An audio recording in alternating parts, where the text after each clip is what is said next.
I'm Claire Dooley. You're watching CHG TV, and this is the Geoengineering Report, where we identify the threat in the skies.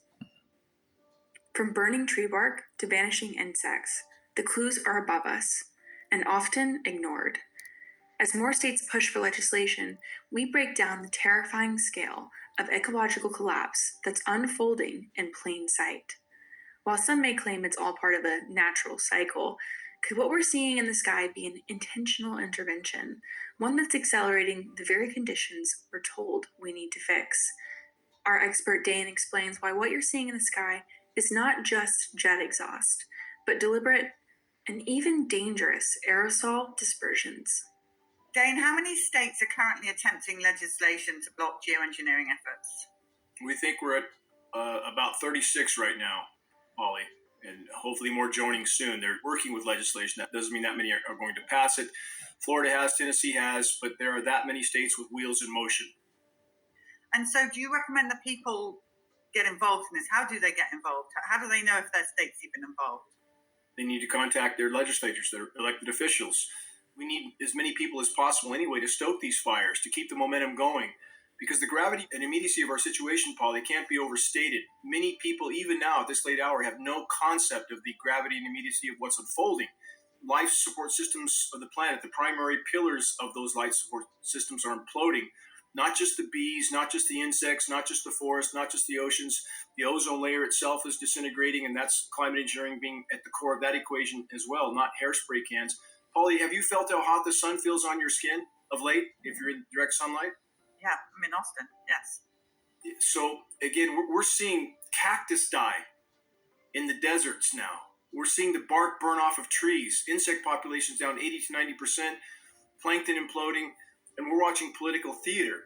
And it is an extremely naive notion for people to think that any government, regardless of their political stripe, is going to do anything but try to cover this up. And that's exactly what we see happening. A disinformation campaign now that appears to be coming from the top to try to paint this as just jet exhaust in our skies. I challenge people to utilize their sense of logic and reason.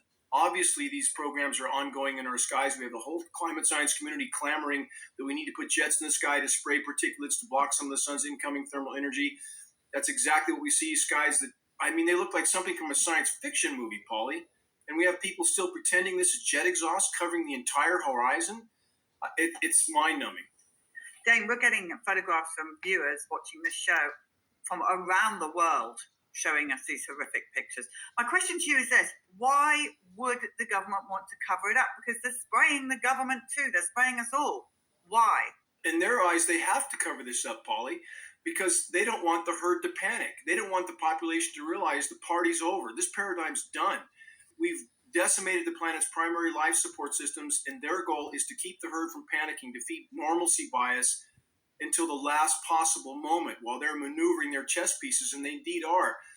We know they're stocking up underground bunkers. We know that because we spoke to one of the primary long-term food storage manufacturers, and they were offline, no retail sales, because they told us they were stocking up military bunkers. So again, for those very few that think they're going to ride this out underground, good luck with that. When you decimate the planet's primary life support systems, again, the equilibrium period can be 10, 20, 30 million years. They're not going to stay underground like a mole that long. I don't know why it's not absolutely patently obvious that we are about to hit the wall at full velocity, and people pretending that some new economic policy or sanctions or trade war scenarios are going to somehow save us from a completely dysfunctional environment.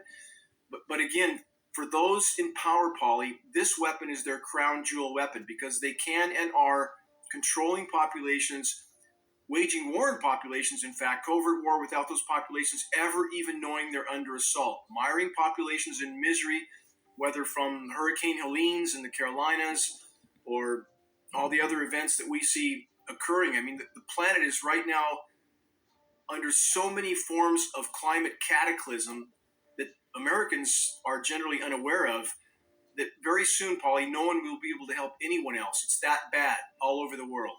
And what are the bunkers for? For the elite to go to? Why would bombs, deep underground military bases. When when you have no functional ozone layer and you have the planet being bombarded with incredibly intense UV radiation, which is already happening. Again, new articles out from Fox News about the saguaro cactuses dying all through Arizona.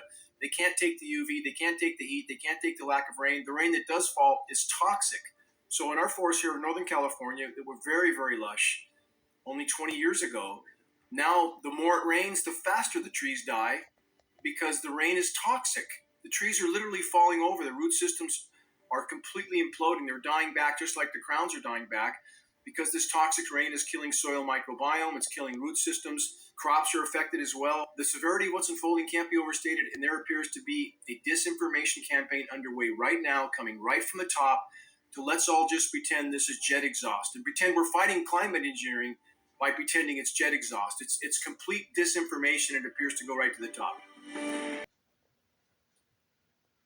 And of course, remember, folks, it's not just ultraviolet radiation that is filling the air, yeah? From these jet aircrafts, folks, we have the man-made radiation, non-ionizing radiation from the cell towers, from the ARP systems, from the Large Hadron Colliders, folks. You know, the air is thick and toxic with all this radiation in air, folks. And if you want to know more and see more truth with proof, folks, then go on to lulu.com and take a look at these.